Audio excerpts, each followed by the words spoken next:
Good afternoon. Good to see everybody. Thanks for being here.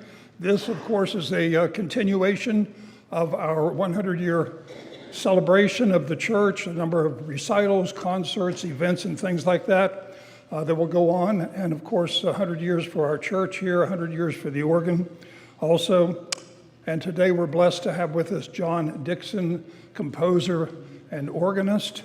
And he's going to be doing a piece of music that he wrote especially for our church for the 100-year celebration. How neat is that? You will really enjoy it. It'll be quite a surprise, but you will really, really enjoy the work.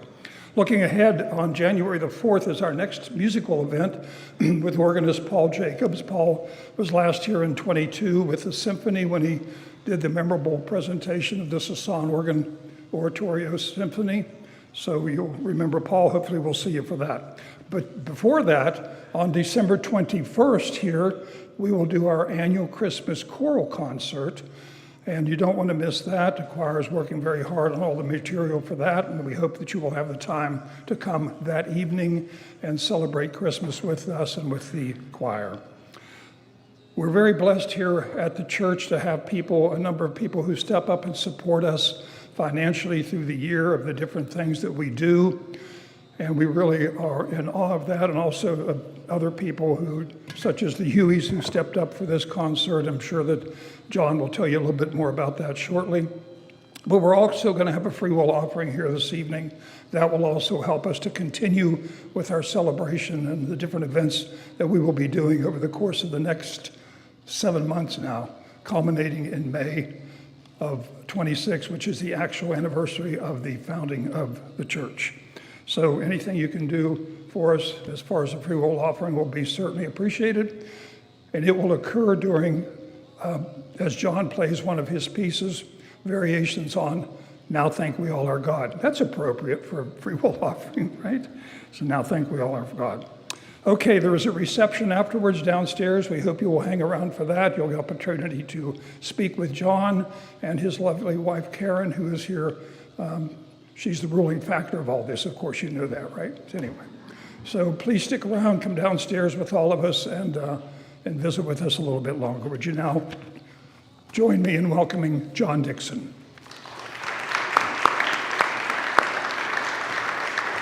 Thank you.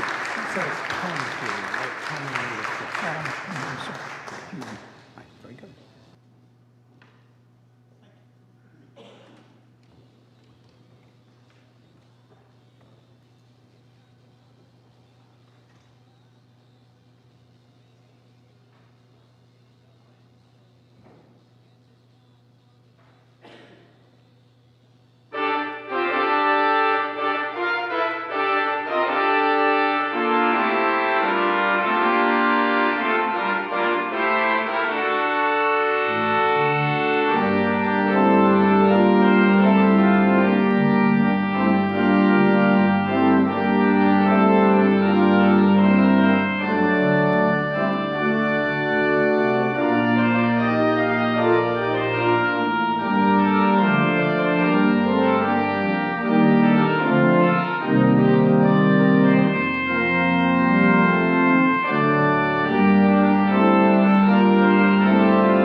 Thank you very much.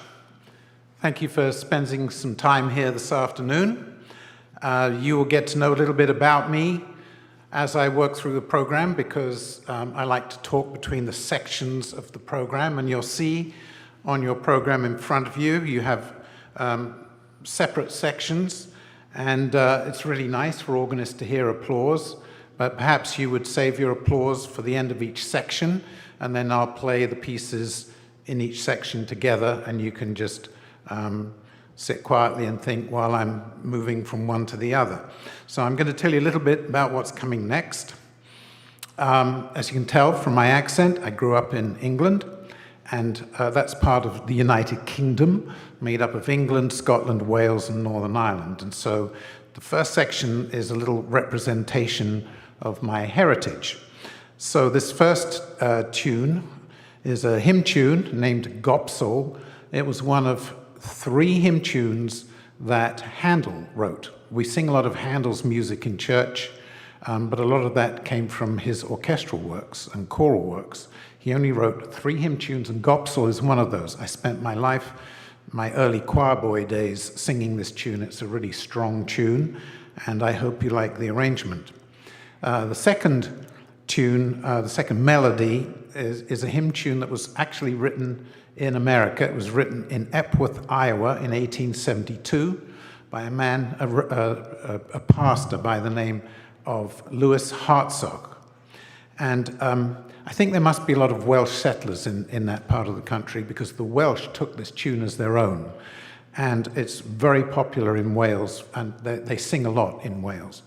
So when you go home, I suggest that you put this funny Welsh name, Gwahoddiad, in italics, put Gwahoddiad into YouTube, and then put Royal Albert Hall after it. Gwahoddiad, Royal Albert Hall. You can write on your program so you don't forget. Gwahoddiad, Royal Albert Hall. And you will hear 400 Welshmen singing this tune, and it is absolutely magnificent. It's really one of my favorite musical recordings, so I hope you'll enjoy that. So you'll hear my organ arrangement of this lovely tune today. Then there's a Scottish folk tune, O Waly Waly, which is quite a sad tune. This is arranged as a trio, so I have something going on with one hand and something going on with the other hand, and the feet doing something completely different, and I just hope that nothing goes wrong, because if it does, there's no recovery. Now, the last one, Turlough O'Carolyn's Donkey. You're probably looking at that saying, okay, there must be a story here. So, Turlough O'Carolyn was a blind, virtuoso, 17th century Irish harpist. And you're probably thinking, well, that's pretty good for a start, as a blind, virtuoso, 17th century Irish harpist. He was sort of the Stevie Wonder of his day. And he lived from 1670 to 1738, which is pretty much exactly when Johann Sebastian Bach was writing all that magnificent organ music in Germany. So Turlough O'Carolyn was in Ireland trying to make a living. And what he would do is he would go and stay with a wealthy family, and he would live with them for about 6 months. And he would teach harp to the ladies in the house, to the mistress of the house and to the daughters. He would be the harp instructor. Meanwhile, to curry favor with the master of the house, he would write music for them and dedicate the music to them, for which he would be paid. So the tune that I'm using is called Lord Inchiquin, because at the time that he wrote this, he was staying with the Inchiquin family on their estate. So after about 6 months, he would travel off to another wealthy family and do the same thing over again. And somewhere along the way, apparently, he was given a donkey as his mode of transport to get from one place to the other. That's where the donkey comes in, except somebody told me it was a horse. But I don't like Turlough O'Carolyn's horse as much as I do donkey for the name of this piece. So we're going with the donkey. And the interesting thing is that I am going to try to make this instrument sound like a donkey for you. So listen out for the donkey. And if what you hear reminds you of Eeyore in the Winnie the Pooh cartoons, then I think we've done our job. So I'll play these next four pieces, representation of my heritage growing up in the United Kingdom, and then I'll come back and tell you about what's coming next.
Thank you. Well, the next section has the potpourri title because it's just pieces I like to play. And I'll start with what is probably my most often requested piece, the hornpipe in D. One thing I'd like you to understand is that all of this music has been written with some purpose in mind. I'm a busy organist at my church, and I need music to play, and I have people to play for. So about 13 years ago, a young lady in our church, we had watched her grow up, and she got engaged to a Navy guy, and they were getting married, and they asked me to play for the service, and they asked if I would write a special piece for them for their recessional. So I thought, oh, a Navy guy, well, maybe I'll write a hornpipe. So I wrote this piece. And then I have a habit of giving music away at conventions. I'm treasurer of the American Guild of Organists, so I interact with lots of organists, and I give music away.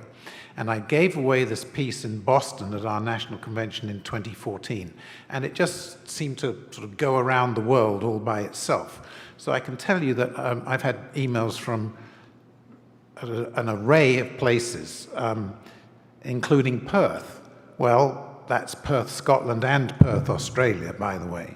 And Fairbanks, Alaska. Who knew? Anyway, composers will tell you we never know what is really going to resonate with an audience, but this piece just seems to be the piece that people enjoy hearing, and I love playing it, so I'll play it for you today. Then the aria in D comes from a suite. It's the slow movement of a suite. And let me ask you, how many people here remember the pop hit in the early 1970s, A Whiter Shade of Pale? Oh, this is great. I mean, there are some church audiences that I mention A Whiter Shade of Pale, and it's like crickets. It's just, they're all sitting there like, no, sorry. So anyway, you might feel that the harmony in this slow piece sounds a bit like A Whiter Shade of Pale. I'm telling you this because the man who wrote that song and who sang about doing the cartwheels on the floor, he attended the high school 3 miles up the street from the high school I attended in Southend, Essex. So I feel a sort of a sense of kinship. That song has been recorded over 1,000 times, so I certainly wish I had his royalty checks because he must have done very well. His name was Gary Brooker, and he passed away recently. But he said himself, you know, these harmonic progressions, they've been around a long time, and actually what I wrote is very similar to what Johann Sebastian Bach wrote. And if you know the air on a G string from one of the orchestral suites, it's all the same kind of thing. So I thought you'd just like to know about A Whiter Shade of Pale. After that, we have one of 3 world premieres today. I'm playing 3 pieces for the first time. And so the Pastoral on Lauda Anima is the piece that I wrote for Tom and Melissa in memory of Tom's mother. So I understand that she did have some of my music and she played it. She was an organist. So I was given a couple of her favorite tunes, and one of them is this tune, Lauda Anima, Praise My Soul, the King of Heaven, which is a really robust, strong tune. But I've chosen to make a very quiet, reflective setting of it. So no fireworks coming up in this third piece. I'm saving the fireworks for the fourth piece in this section, the trumpet tune on Westminster New. You will not know that tune because the only remaining copy of it is framed and hanging on the wall of a friend of mine in Wilmington, Delaware. And when I went to play at his church, he asked if I could resurrect the tune and make an arrangement of it. And it's a very, very robust, strong tune. And I created a trumpet tune that really fits in well with a program such as this today. So that's the background between the pieces in the group that we call the potpourri.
Thank you.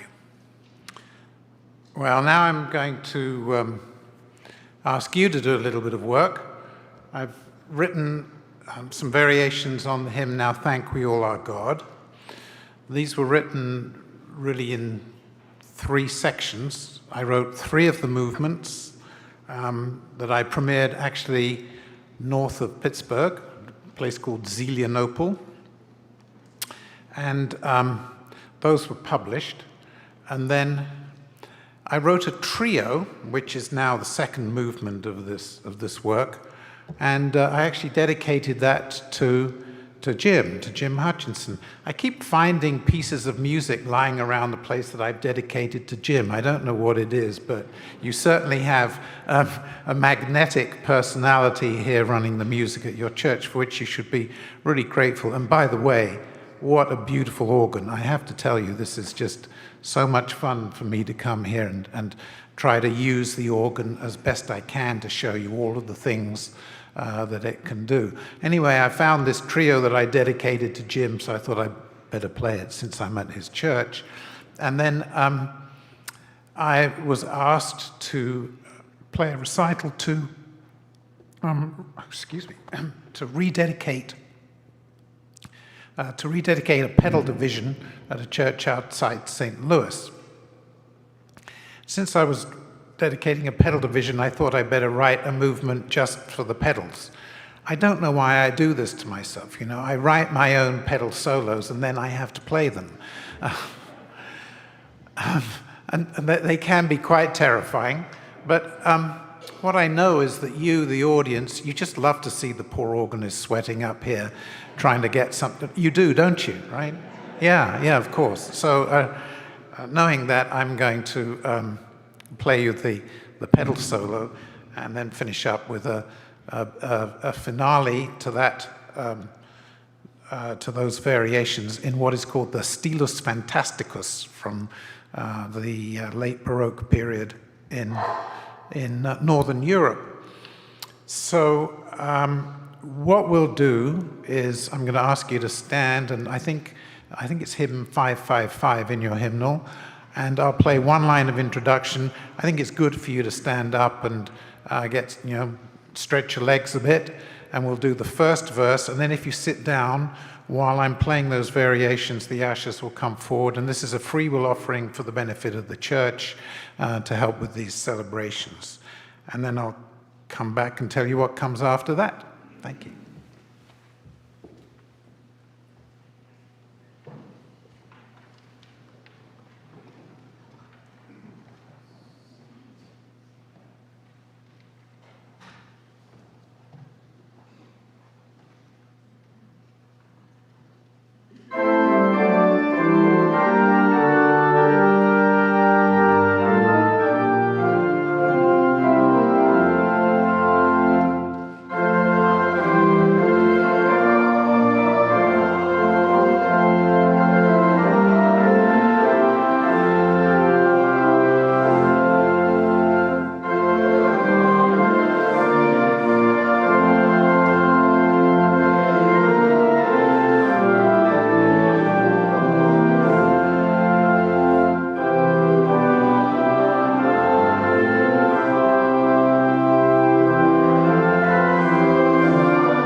Thank you, and happy Thanksgiving to all of you in the week ahead. We're going to continue with a seasonal theme now that we're reaching the end of the year. Jim's coming up. We're actually going to play a piano organ duet for you. I don't think people get to hear piano organ duets very often, and this is one I wrote on the Advent hymn, O Come, Emmanuel. It's a quiet and reflective piece. Then I'm going to play a fanfare on the Boar's Head Carol, which is associated with my college at Oxford University, the Queen's College, Oxford. There's a tradition that a student of the college was attacked by a wild boar outside the city of Oxford one Sunday afternoon when he was taking a stroll. I guess he wasn't watching the Steelers. But he was only carrying a copy of Aristotle for self-defense, as one does on our Sunday afternoon strolls.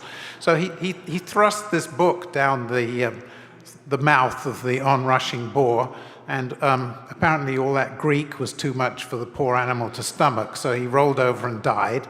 And we know the name of the student. His name was Copcott. This happened in about 1450, so it's a long time ago.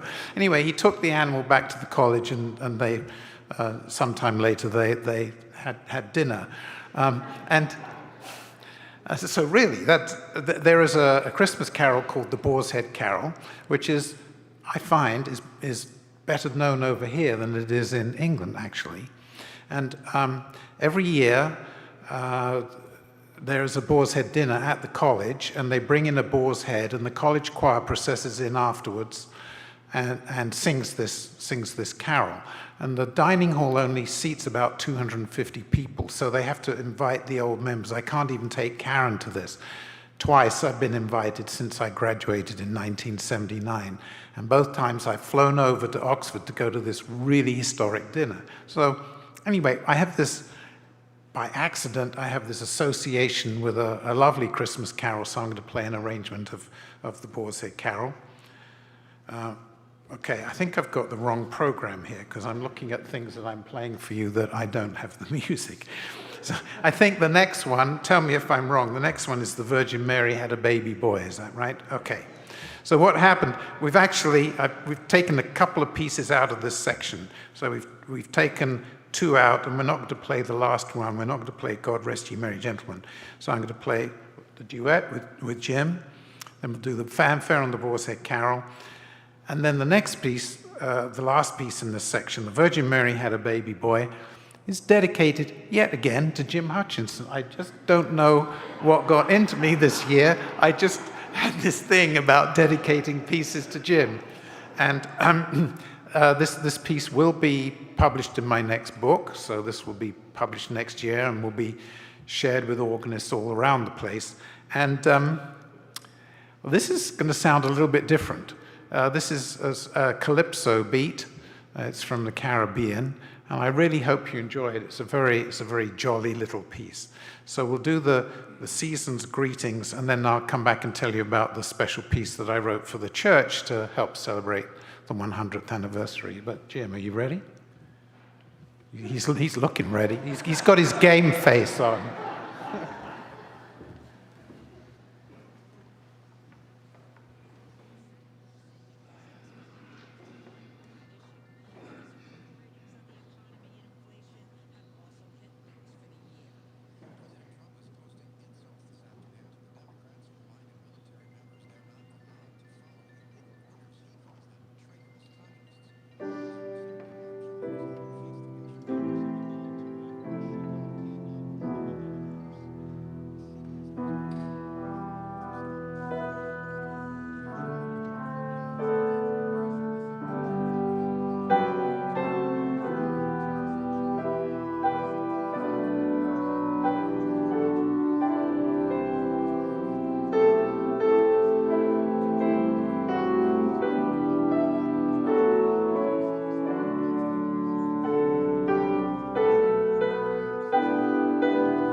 Well, I figured if I did that without playing it for him first, there was nothing he could do about it.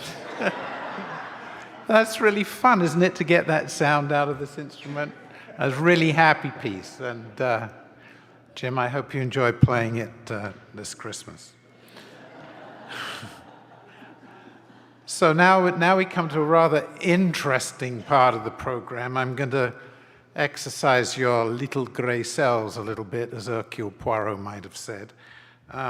I've taken a theme, and this is really to celebrate the 100th anniversary of the church's founding, which is a clue, by the way.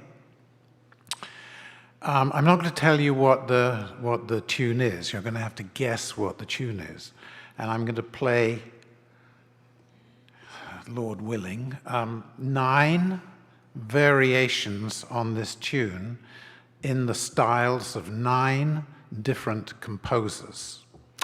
And your challenge, should you choose to accept it, is to try to guess who those composers are. Now, I've tried to make it less daunting in that I've really patterned each piece after a very well-known piece by the particular composer. So it doesn't matter if you get any or all of them right. There are no prizes for this. It's just a little intellectual exercise to make sure that you haven't sat there and gone to sleep.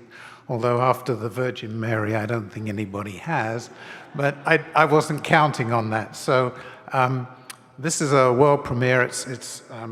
I've given it a very obfuscatory title, otherwise you would know what's going on.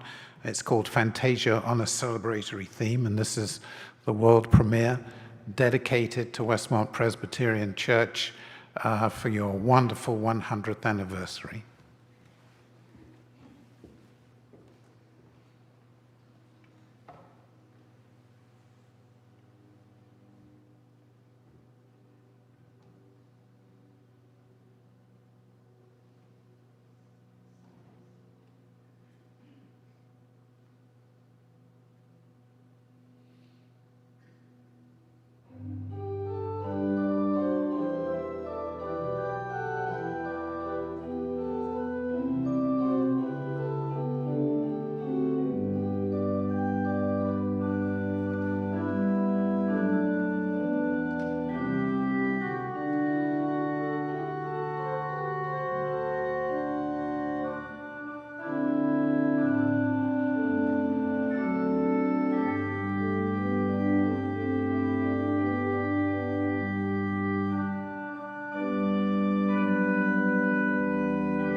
Right, so now we get to find out, how did you do?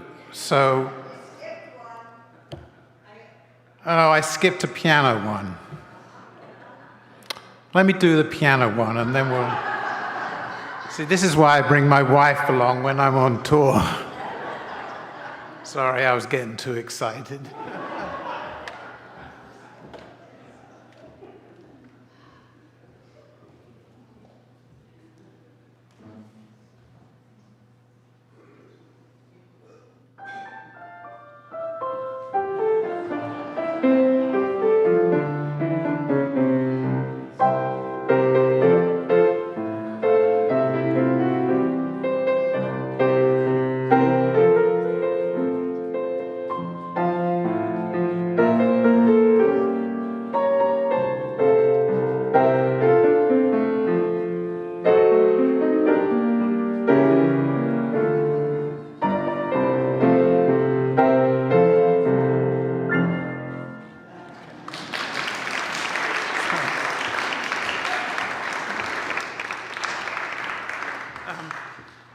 Sounds like that last one helped some of you improve your score, so I'm glad I played it. Right, so first of all, what's the tune? Whoops.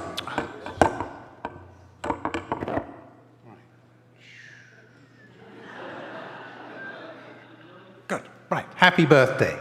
So happy birthday to Westmont Presbyterian Church. So I'll just read through so you don't have to embarrass yourselves calling out.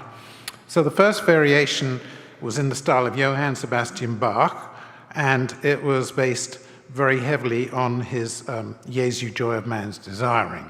That was number one. Number two, in the style of George Frederick Handel, was based on the Hallelujah Chorus from his oratorio Messiah.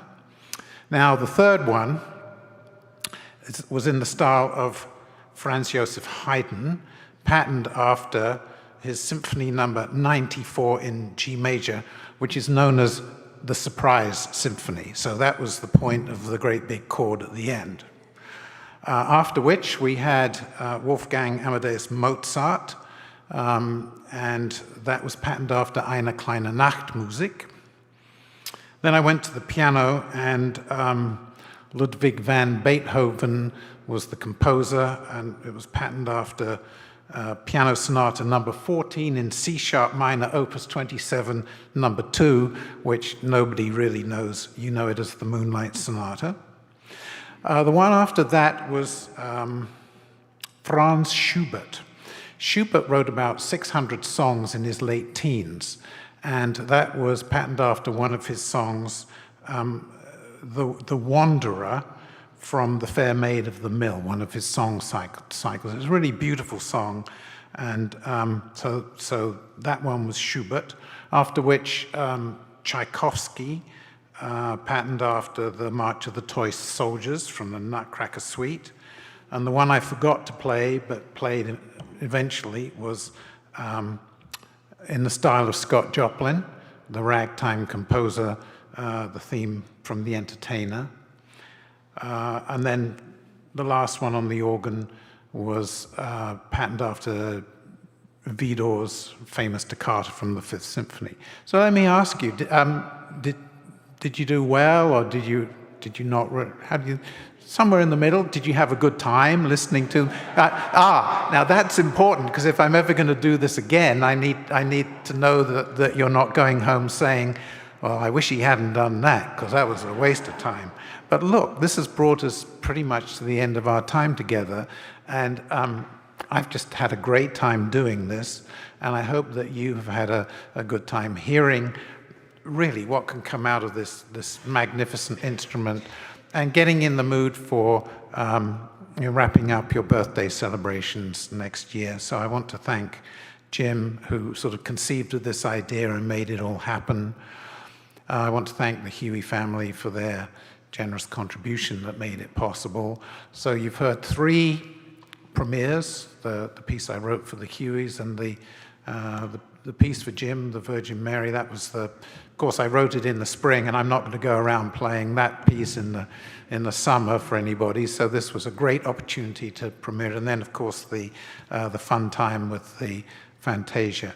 So I'm going to finish with one of my favorite pieces for finishing a recital. It's a postlude on America the Beautiful. I wrote this, I don't know, maybe 20 years ago, and in 2010, I gave away 2,000 copies at the National Convention of the American Guild of Organists, which started in Washington, D.C. on July the 4th. And so every organist who showed up to attend that convention, when they got their welcome bags, you know how they give you welcome bags and all these things, and first thing you do is take all the stuff out and throw it away so that you can use the bag. Well, I don't think everybody threw the stuff away, because this piece you're about to hear was in there.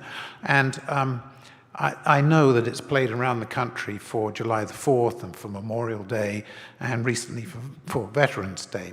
So I've been traveling around the country with Karen, trying to play in all 50 states. I've now played in 45 states, plus Washington, D.C., and this truly is a great country. We have seen so much wonderful scenery, but I'll tell you the most important thing: we've met so many great people. So when you turn on the news and get depressed by what you're seeing, just keep in mind that wherever you go in this magnificent country, there are people just like you, leading your lives, contributing to your community, raising your families, going to your churches, going to your concerts, and leading your lives, and making this a really great country. I'm so happy I've lived here since 1988. It took me a while, but I did become a citizen, so I'm one of the good guys now. And it really is a pleasure to finish our time together with my postlude on America the Beautiful. Thank you so much for coming. Let's take time to visit afterwards. If I know there's at least one organist in the audience, I do have some of my music here. I have some free music to give away, and I have some of my published books. I now have over a dozen published collections. So there's lots and lots of music, and I've been able to play some of it for you today. Had a great time doing it. But if you would like to talk, we can meet downstairs in the fellowship hall for the reception. And Karen and I will be driving off to Pittsburgh this evening, but we will not leave until all of you have had a chance to say hello and ask any questions, whatever questions you might have. So thank you very much.